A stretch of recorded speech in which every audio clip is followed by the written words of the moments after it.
রাষ্ট্র চালানো যায়, এই কোরআন দ্বারাই পরিবার চালানো যায়, সমাজ চালানো যায়, আন্তর্জাতিক অর্থনৈতিক প্রত্যেকটা বিষয়ে কোরআন থেকেই সর্বশ্রেষ্ঠভাবে সর্বশ্রেষ্ঠ নীতিতে চালানো যায়। এটা তুমি যতদিন পর্যন্ত না বুঝবা এ বাংলা অন্যায় দূর হবে না, অত্যাচার দূর হবে না, হত্যা দূর হবে না।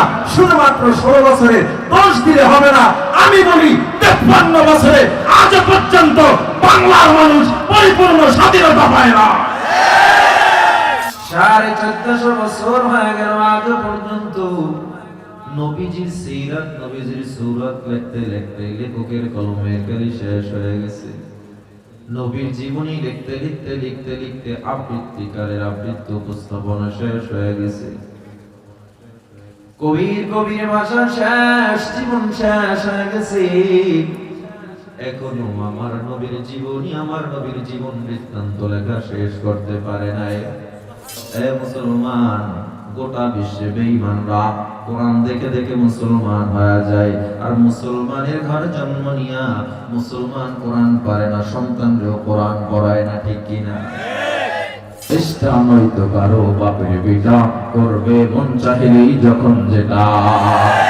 20 লক্ষ মায়ের ইজ্জতেরই দামে কেনা, মাটিতে মিশে আছে লাখ শহীদের রক্ত কণা। 20 লক্ষ মায়ের ইজ্জতেরই দামে কেনা, মাটিতে মিশে আছে লাখ শহীদের রক্ত কণা। শহীদের রক্তের দামে কেনা আমাদের সোনার ভিটা, শহীদের রক্তের দামে কেনা আমাদের সোনার ভিটা। তবে কেন অভ্যাস হলো বিদেশিদের চরণ চাটা? দেশটা নয়তো কারো বাপের ভিটা করবে মন চাহিলেই যখন যেটা। মোরা চাই দেশের ভেতর শুধু নেতা নয় যে নীতির বদল, তবে এই বন্যে দেশের ঘরে ঘরে সুখের ফসল। এসো তাই ঘুরে ফেলি নাস্তিকতার দেয়াল ঘেরা, এসো তাই ঘুরে ফেলি নাস্তিকতার দেয়াল ঘেরা। হবে না শান্তি দেশে কোরআনের শাসন ছাড়া। মানবতার মুক্তির সনদ পবিত্র কোরআনুল কারীম, ছোট্ট একটা আয়াত তেলাওয়াত করেছি। নবীজির ব্যাপারে আল্লাহ তাআলা অসংখ্য আয়াত নাযিল করেছেন, তার মধ্যে এটা একটা আয়াত। হে নবী, আমি আপনাকে প্রেরণ করেছি গোটা দুনিয়ার জন্য, আলামিনের জন্য রহমত স্বরূপ। আর একটা আয়াত হলো, আপনার এই জীবনের মধ্যেই রয়েছে মানুষের জন্য উত্তম আদর্শ। আমরা ফলো করি কাকে? পশ্চিমা সভ্যতা, ওয়েস্টার্ন কালচার আমাদের পছন্দ, আমার নবীর আদর্শ পছন্দ না। অথচ আমার নবী গোটা বিশ্বে সমাদৃত। ঠিক না? খ্রিস্টান, ইহুদি, বৌদ্ধ, অন্যান্য ধর্মাবলম্বী সবাই মেনে নিয়েছে। মুহাম্মাদের মতো এত অমায়িক ব্যক্তিত্ব সম্পন্ন ব্যক্তি পৃথিবীতে কখনো আসে নাই, আসবেও না। তার ব্যবহার, his behavior was extraordinary, তার ব্যবহার ছিল সম্পূর্ণ আলাদা। তার চলন, তার ভঙ্গি, তার চেহারা, his face brighter than the moon, চন্দ্রের চেয়েও যার চেহারাটা ছিল সুন্দর। তিনি এমন ব্যক্তিত্ব। as a father, একজন বাবা হিসাবে he is 100 out of 100, সে 100 তে 100। as a teacher, একজন শিক্ষক হিসাবে 100 out of 100, 100 তে 100। as a commander, as a state leader, প্রত্যেকটা জায়গায় নবীজি শ্রেষ্ঠ। সে একজন সৈনিক হিসাবে নবীজি শ্রেষ্ঠ, সেনাপতি হিসাবে শ্রেষ্ঠ। নবীজি একজন সোশ্যাল ওয়ার্কার হিসাবে 100 তে 100। as a husband, স্বামী হিসাবে কত? এক কথায় he was unique। তার মতো ব্যক্তিত্ব সম্পন্ন অদ্বিতীয় আর কেউ নাই, তার মতো ব্যক্তি আর নেই। দেখেন, মাইকেল এই স্মার্ট একটা বই লিখেছিল, দি 100 নাম। বইয়ের মধ্যে পৃথিবীর শ্রেষ্ঠ 100 বিজ্ঞানী, 100 মনীষীর জীবনী উনি লিস্টেড করেছে, 100। এর মধ্যে পয়গম্বর ঈসা সহ অনেক বড় বড় মনীষীদের জীবন উনি অ্যাড করছেন।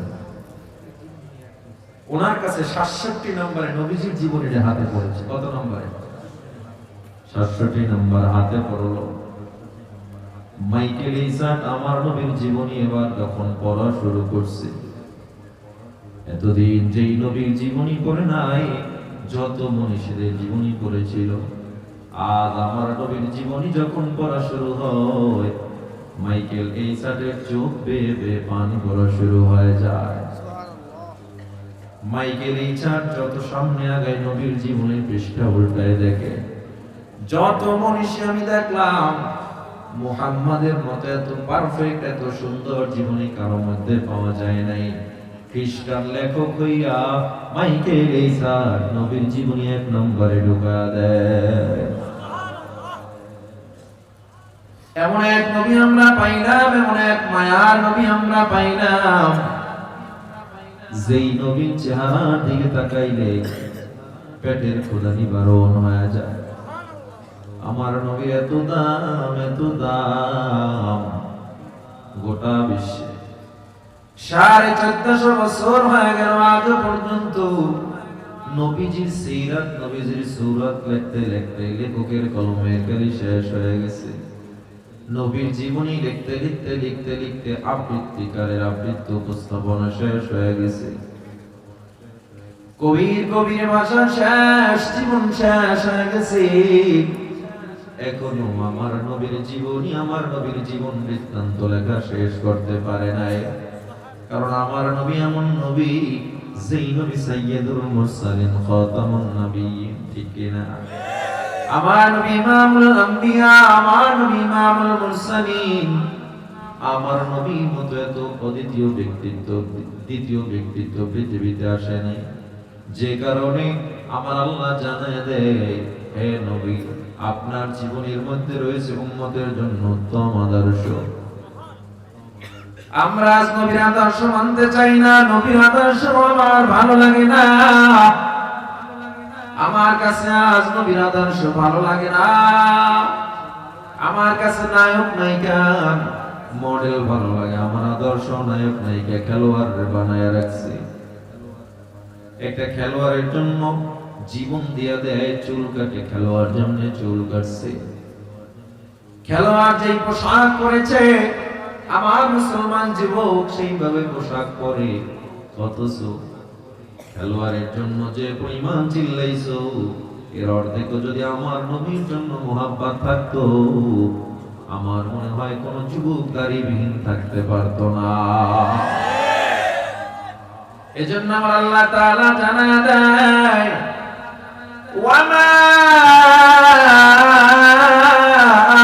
আরসালনাকা ইল্লা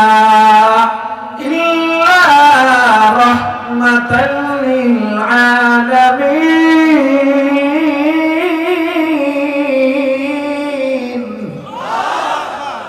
সাইয়্যিদুল কাউনাইন খাতামুল মুরসালিন, আখির মদবুদ ফখরুল আউয়ালিন, শুধু ওজুদাস রহমাতাল লিল আলামিন। মসজিদে ও শুধু হামারো এ জমিন। আল্লাহ নবী হেরা গুহায় ধ্যানমগ্ন, নবী আমার হেরা গুহায় ধ্যানমগ্ন। হঠাৎ করে হেরা গুহার চারপাশ আলোকিত হয়ে গেছে। জিবরিল আমিন এসে বলে, ইকরা নবী পড়েন। নবী বলে, মা নবী করি আমি পড়তে জানি না। ইকরা নবী পড়েন, নবী কয় পড়তে জানি না। জিবরিল আমিন নবীকে চাপ দিয়া বুকের মধ্যে ঢুকায়া বলে, ইকরা বিসমি রাব্বিকাল্লাযী খালাক। হে নবী পড়েন আপনার প্রভুর নামে, যিনি আপনাকে সৃষ্টি করেছেন। আমার নবী একটানে 5 আয়াত পর্যন্ত পড়ে ফেলল। জয় আমার নবীর গা থরথর করে কাঁপা শুরু হয়ে যায়। আমার নবী আম্মা জান খাদিজার ঘরের কিনারায় গিয়া ডাক দিয়া কয়, খাদিজা দরজা খোলো। আম্মা জান খাদিজা যখন দরজা খুলল, আমার নবী ডেকে বলে, ইয়া খাদিজাতুল কুবরা জাম্মিলুনি, আমার একটু চেপে ধরো, আমাকে কামজা করে ধরো। আম্মা জান খাদিজা নবী কামজা করে ধরলো। আমার নবী জ্বর উঠে থরথর থরথর করে কাঁপতেছে। মায়ার নবী আম্মা জান খাদিজার কানের কাছে আমার নবীর ঠোঁট দুইটা লাগায়া নবী আমার ডাক দিয়া কয়, খাদিজা এতদিন আমার এত ভালোবাসছো, আজ আমি এমন একটা কথা বলবো, আমার মনে হয় আর তোমরা পাত্তাও দিবা না, ভালোবাসবা না। আম্মা জান খাদিজা মানে কেন এই কথা বললেন? হে পয়গম্বর, হে মুহাম্মদ, এই কথা কেন বললেন? আমার নবী ডেকে বলে, খাদিজা, আল্লাহ আমার উপরে কোরআন নাযিল করেছে, আজ থেকে কোরআনের আইন চলবে। এই মনে হয় মক্কার মানুষগুলো আমার আর ভালোবাসবে না। আম্মা জান খাদিজা আমার নবীর হাতটা ধরে ডেকে বলে, ও মুহাম্মদ, গোটা মক্কার মানুষ আপনাকে মানবে কিনা জানি না, আমি খাদিজা আপনার হাতে হাত লাগাইয়া সর্বপ্রথম মুসলমান হয়ে গেলাম।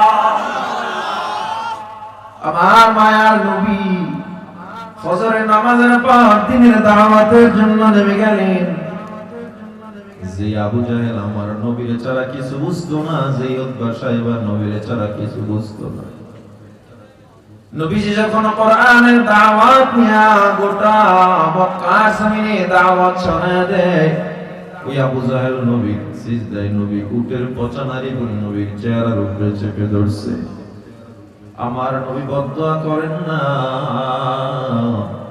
নবী দৌড়ে খাদিজার কাছে যায়, আম্মা জান খাদিজা নবীজির রক্তগুলো মুছে দেয়। আবার নবী আমার দিনের দাওয়াতে নেমে যায়। একটা পর্যায়ে হিজরির 10ম বর্ষ যখন গোটা মদিনায় নবীর সব শত্রু হয়ে যায়, আমার নবী দিনের দাওয়াত দিতেছে, বেঈমানরা নবীর আক্রমণ করতেছে। নবীর আশ্রয়ের জায়গা দুইটা, একটা হলো চাচা আবু তালেব আর একটা হলো আম্মা জান খাদিজা। একই বছরে আবু তালেব দুনিয়া থেকে বিদায় হয়ে গেল, খাদিজাও বিদায় হয়ে গেল। আমার নবী জন্মের সময় বাবা হারা, আমার নবী 6 বছর বয়সে মা হারায়া। এত বছর যে খাদিজা যে আবু তালেবের কাছে ছিল, আজ আমার নবী ডানে তাকায় মা নাই, আমার নবী বামে তাকায় দেখে বাবা নাই, নবী এতিম হয়ে গেল। উম্মে হানি ফুফির ঘরে চলে গেল তায়েফে পয়গম্বর। তায়েফে যাওয়ার পর 2 ভাই শাসন করত তায়েফ। ডাক দিয়ে বলে, মুহাম্মদ এখানে কেন আসছো? বলে, কোরআনের দাওয়াত নিয়ে আসছি। খবরদার খবরদার, কোরআনের দাওয়াত চলবে না। আল্লাহর নবী এরপর দাওয়াত বন্ধ করেছিলেন। নবী আমার ওই প্রতিকূল পরিবেশে দাওয়াতের জন্য যখন নেমে যায়, তায়েফে ছোট্ট ছোট্ট বাচ্চারা নবীর গায়ে পাথর মারা শুরু করে দেয়। আমার নবী ঠোঁট ফেটে রক্ত পড়া শুরু হয়। আমার নবীর রক্ত পড়তে পড়তে জুতা পর্যন্ত আটকে যায়। এক ফোঁটা রক্ত যখন জমিনে পড়লো, জমিনটা থরথর করে কেঁপে উঠলো। জমিন আল্লাহ দরবারে ডাক দিয়ে কয়, ও দয়ার আল্লাহ, আর তোমার নবীর রক্ত যেন জমিনে না পড়ে, আর যদি এক ফোঁটা রক্ত পড়ে, ও পয়গম্বর, ও দয়ার আল্লাহ, আমি কিন্তু জমিন উল্টে যাব। জিবরিল আমিন হাজির হয়ে কয়, ও পয়গম্বর, আপনি যদি এখন হুকুম দেন, তায়েফবাসীর পাহাড় চাপা দিয়ে মেরে ফেলবো। আমার নবী দোয়া করে, আল্লাহুম্মা হাদি কওমি লিআন্নাহুম লা ইয়ালামুন। আল্লাহ আমার উম্মতগুলোরে মারবেন না, ওরা না বুঝে আমারে কষ্ট দিছে, ওদের হেদায়েত দিয়া দেন।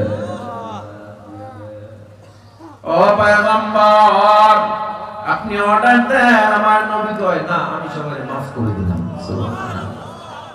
এমন এক আদর্শ নবী আমরা পাইলাম। ও যুবক, যেই নবীর আদর্শ থেকে কাফের মুসলমান হয়ে যায়, সেই হেরার আলো কোরআন আজ পর্যন্ত গোটা বিশ্বে ছড়িয়ে আছে। আমার নবী যার ধারক বাহক, সেই কোরআনের আলো জামিয়া তালিমিয়া ছড়াইতেছে, ঠিক কিনা? সুতরাং এই কোরআনের আলো, কোরআনের নূর যদি সিনায় না নিতে পারো, এর চেয়ে কপাল পোড়া মুসলমান আর হতে পারে না। আফসোসের সাথে বলতে হয়, এ মুসলমান, গোটা বিশ্বে বেঈমানরা কোরআন দেখে দেখে মুসলমান হয়ে যায়, আর মুসলমানের ঘরে জন্ম নিয়া মুসলমান কোরআন পারে না, সন্তানরেও কোরআন পড়ায় না, ঠিক কিনা?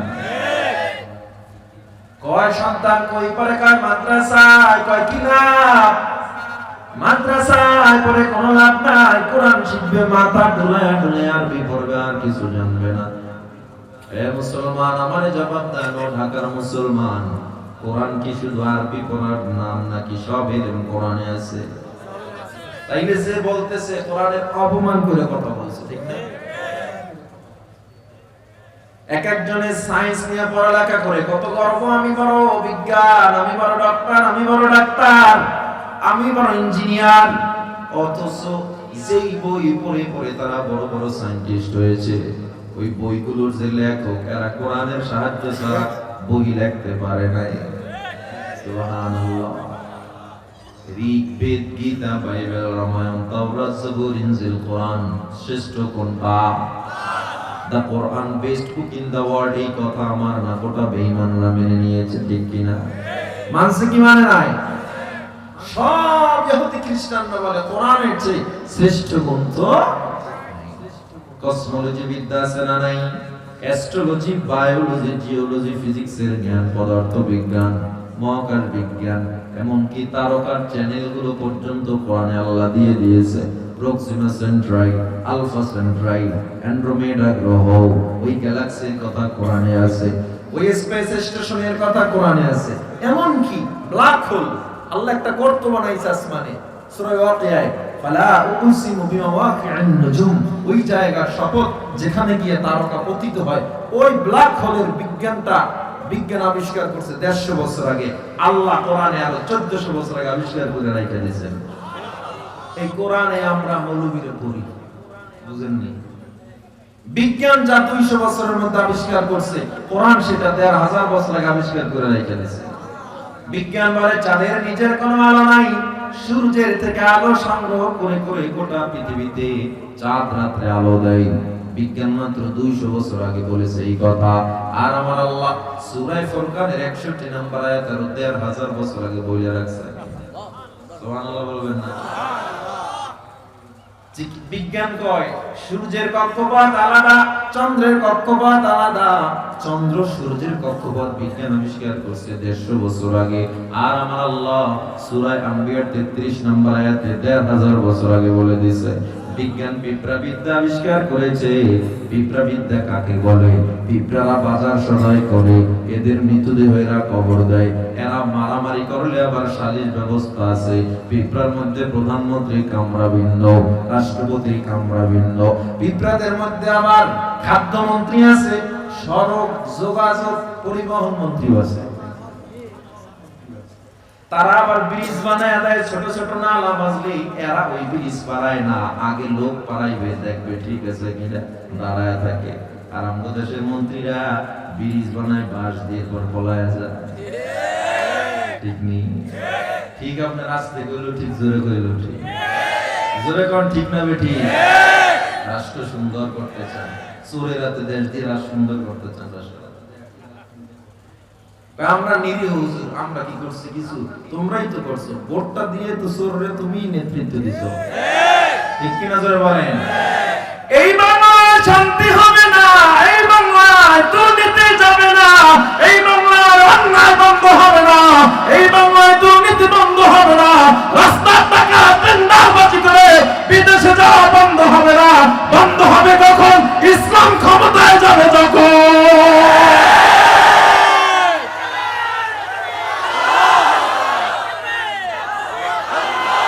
ইসলামকে মাইনাস করিয়া এই বাংলার মানুষ যতদিন পর্যন্ত রান ডান বাম এদেরকে চেয়ারে বসাইবা, খেলাফতের স্বপ্ন যতদিন পর্যন্ত বাংলার মানুষ না দেখবে, এই বাংলার মানুষ যতদিন ওমরের মতো ব্যক্তিত্ব নেতৃত্বের চিন্তা না করবে, এই বাংলার মানুষ যতদিন পর্যন্ত শাহ সিকান্দার, সুলতান সুলেমানের মতো নেতৃত্ব চিন্তা না করবে, আবু বকরের মতো নেতৃত্ব চিন্তা না করবে, বাংলার মানুষ পদদলিত হবে, অবহেলিত হবে। গরিবের টাকা মাইরা সবাই কলা গাছ, আঙ্গুর ফুলে কলা গাছ বিদেশ যাবে, তবুও বাংলার মানুষ শান্তি পাবে না, ঠিক কিনা জোরে বলেন? দেশ যদি সুন্দর করতে চাও, ওলামায়ে কেরামের হাতে নেতৃত্ব দাও। আর ওলামায়ে কেরাম কারা? ওই কোরআন পড়ে ওলামায়ে কেরাম হয়েছে যারা, ঠিক কিনা জোরে বলেন? ওই কোরআন পড়ে কি লাভ? কোরআনে কিছু নাই। আমি বলছি কোরআনে আছে। এ মুসলমান, পিঁপড়াবিদ্যা বিজ্ঞান মাত্র আবিষ্কার করেছে ৮৮ বছর আগে। আর আমার আল্লাহ সূরা নূরের ১৭ এবং ১৮ নম্বর আয়াতে ১৩,০০০ বছর আগে বলে দিয়েছে। চিকিৎসা বিজ্ঞান কয় হার্টকে ভালো রাখতে চাও, ডান কাত হয়ে ঘুমাও। ইসলাম ১৫০০ বছর আগে আমার নবী কয় ডান কাত হয়ে শোয়া সুন্নাত। চিকিৎসা বিজ্ঞান কয় লিভারকে ভালো রাখতে চাও, মদ পান কইরো না। ইসলাম আরো ১৪০০ বছর আগে বলে মদ পান হারাম। চিকিৎসা বিজ্ঞান কয় পাকস্থলী ভালো রাখতে চাও, শুকরের গোশত খায়ও না। ইসলাম ১৫০০ বছর আগে বলে শুকরের গোশত হারাম। শুধু তাই, আমার তো সময় নাই, শুধুমাত্র কোরআন বিজ্ঞান নিয়ে আলোচনা করলে রাত পার হয়ে যাবে। বলতেছিলাম যারা এই হেরার আলো কোরআনের কথা বলে, মাদ্রাসায় পড়ে লাভ নাই, কোরআন থেকে কিছু শিক্ষা করা যায় না, তাদেরকে বলবো কোরআনের বারান্দায় তুমি আসো না, এই জন্য এই কথা বলো। যারা কোরআনের নূরের মধ্যে একবার ডুব দিয়েছে তারাই বুঝেছে কোরআনের মধ্যে আল্লাহ কি দিয়েছে। এই কোরআন দ্বারা রাষ্ট্র চালানো যায়, এই কোরআন দ্বারাই পরিবার চালানো যায়, সমাজ চালানো যায়, আন্তর্জাতিক অর্থনৈতিক প্রত্যেকটা বিষয়ে কোরআন থেকেই সর্বশ্রেষ্ঠ ভাবে সর্বশ্রেষ্ঠ নীতিতে চালানো যায়। এটা তুমি যতদিন পর্যন্ত না বুঝবা, এ বাংলা অন্যায় দূর হবে না, অত্যাচার দূর হবে না, হত্যা দূর হবে না। শুধুমাত্র ১৬ বছরের দোষ দিলে হবে না। আমি বলি ৫৩ বছরে আজ পর্যন্ত বাংলার মানুষ পরিপূর্ণ স্বাধীনতা পায় না। হ্যাঁ, ১৬ বছরে আমরা ছিলাম আইসিইউতে, এর আগের টাইমে ছিলাম লাইফ সাপোর্টে। ঠিক কিনা? দেশকে সুন্দর করতে হবে, নেতৃত্ব আসবে সামনে। দেশ কারো দাদার না, দেশ কারো বাবার না, দেশ আমার, আমাকে সুন্দর করতে হবে। নেতৃত্বে নামাজি বান্দা লাগবে। ঠিক কিনা জোরে বলেন? দেশটা নয়তো কারো বাপের বেটা, করবে মন চাইলেই যখন যেটা। দেশটা লক্ষ মায়ের ইজ্জতেরই দামে কেনা, মাটিতে মিশে আছে লাখ শহীদের রক্ত কণা। দেশটা লক্ষ মায়ের ইজ্জতেরই দামে কেনা, মাটিতে মিশে আছে লাখ শহীদের রক্ত কণা। শহীদের রক্তের দামে কেনা আমাদের সোনার ভিটা, শহীদের রক্তের দামে কেনা আমাদের সোনার ভিটা। তবে কেন অভ্যাস হলো বিদেশিদের চরণ চাটা, দেশটা নয়তো কারো বাপের ভিটা, করবে মন চাহিলেই যখন যেটা। মোরা চাই দেশের ভেতর শুধু নেতা নয় যে নীতির বদল, তবেই বন্যে দেশের ঘরে ঘরে সুখের ফসল। এসো তাই ঘুরে ফেলি নাস্তিকতার দেয়াল ঘেরা, এসো তাই ঘুরে ফেলি নাস্তিকতার দেয়াল ঘেরা। হবে না শান্তি দেশে কোরআনের শাসন ছাড়া, হবে না শান্তি দেশে ইসলামের শাসন ছাড়া। কোরআনের আইন যতদিন না পর্যন্ত অন্তরে আপনি লালন করবেন, খেলাফত লালন না করবেন, শান্তি আশা করা যায় না। এজন্য নয় বিনয় করব যুবক ও বৃদ্ধ বাবারা, সবাই একটা বিষয় ঐক্যবদ্ধ হব, নিজে নবীর আদর্শ মানব এবং এই নবী যেই কোরআনের ধারক বাহক, ওই হেরার আলো আমার ঘরে পৌঁছাবো। সন্তানকে মাদ্রাসায় পড়ায়া কোরআনের নূর তার সিনায় ঢোকানোর চেষ্টা করব, পারবো তো ইনশাআল্লাহ। এই সংক্ষিপ্ত সময়ে দুইটা বিষয় আমি আপনাদের বোঝাতে চেয়েছি, আমার নবীর আদর্শ এবং কোরআন। নবীজি বিদায় হজের সময় বলে গিয়েছিলেন তোমাদের জন্য দুইটা জিনিস রেখে গেলাম, এক রাখলাম কোরআন আর এক রাখলাম সুন্নাহ। এই দুইটা জিনিসকে যদি তোমরা আঁকড়ায় ধরতে পারো, দুনিয়ায় সফল, আখিরাতেও সফল। আল্লাহ কবুল করেন। জোরে বলেন আমিন।